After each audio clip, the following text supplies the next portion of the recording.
কেইখনমান luxury bus আৰু মই আছো বৰ্তমান গোলাঘাটৰ এছটিচিত। আপোনালোকেও যদি গুৱাহাটীলৈ যাম বুলি ভাবিছে তেন্তে ইয়ালৈ আহিব। নামবৰ, ৰত্নগিৰি আৰু জমজম ট্ৰেভেলছৰ কথা কোৱাৰ প্ৰয়োজন নাই, সকলোৱে জানেই। আৰু তিনিখন যে নতুন ছুপাৰ গোলাঘাটলৈ আহিলে কোনে কোনে গম পোৱা কমেণ্ট কৰিবাচোন। নতুনকৈ অহা তিনিখন বাছ পাৰ্পল উইংছ, আকাশা আৰু ড্ৰিম এক্সপ্ৰেছ। এইখন হৈছে নামবৰ শ্লিপাৰখনৰ ভিতৰ ভাগ। মই আৰু মোৰ বন্ধু দুজন মিলি আমি যাম গুৱাহাটীলৈ আৰু আমাৰ যাত্ৰা হ'ব পাৰ্পল উইংছ।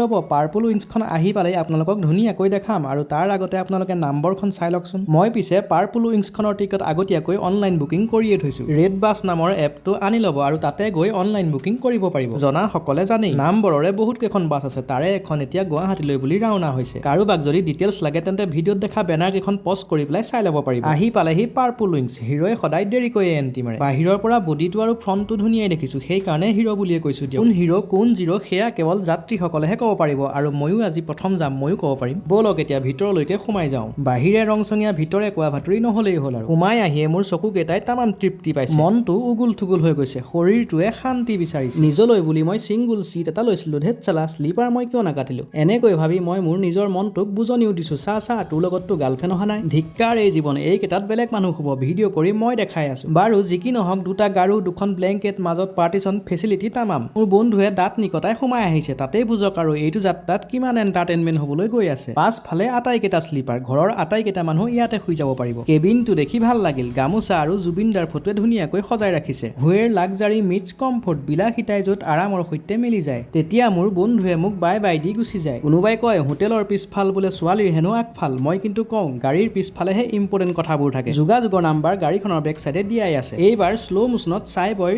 এণ্ট্ৰি। শেষত অহা বাবে নিজকে হিৰো বুলি ক'ব পাৰো, কিন্তু পেটটোৰ বাবে আপোনালোকে মোক গালি পাৰিব। মোৰ বেগটোত কৰোণা আৰু চেমচাং একেলগে, দুইটা চীনতেই জন্ম। এইবাৰ মজাৰ খবৰ, এইখন বাছত পানী বটল আৰু পেকেট লাঞ্চো দিয়ে। বাছ ষ্টাফৰ ল'ৰাকেইজনকো অকণমান দেখাই দিছো, নহ'লে সিহঁতি কেতিয়াবা মোক লগ পালেও নামাতিবই। ভোগ নামৰ পানী বটলটো আহিলেই, এতিয়া কেৱল উপভোগ কৰাহে কথা আৰু। পেকেট লাঞ্চত কি আছে চাই লওক। অৰিঅ' বিস্কুটৰ এটা পেকেট, তাৰ পাছত আহিল খাদ্য খাই শেষ হোৱাৰ পাছত পাৰফিউম লগাই থোৱা মুখ মুচিবলৈ দিয়া টিচু পেপাৰখন, তাৰ পাছত আহিল চাকনা। এইবাৰ পানী বটল দিছেই। মই বাৰু গ্ৰিলৰ দোকানৰ পৰাই আহোঁগে নেকি, 18+ সকলেহে বুজি পাব দেই। শেষত আনন্দত যেতিয়া নিজৰ জোচ হেৰাই যাব, তেতিয়া পেকেট লাঞ্চত দিয়া কোকোনাট ৱাটাৰ ড্ৰিংকটো উলিয়াই ল'ব। এইখন বাছৰ চিট কেইটা মই একেবাৰে আনকমফৰ্টেবল ফিল কৰিলো। শেষত বেঙুনীয়া ৰঙৰ দেউকা যেতিয়া গুৱাহাটীলৈ গুচি যাব, মোৰো মুখখনে পেক কৰি যেতিয়া ভাগৰ লাগিব, তেতিয়া চাই বয় এনেকৈ লোকৰ চিটত শুই পৰিব।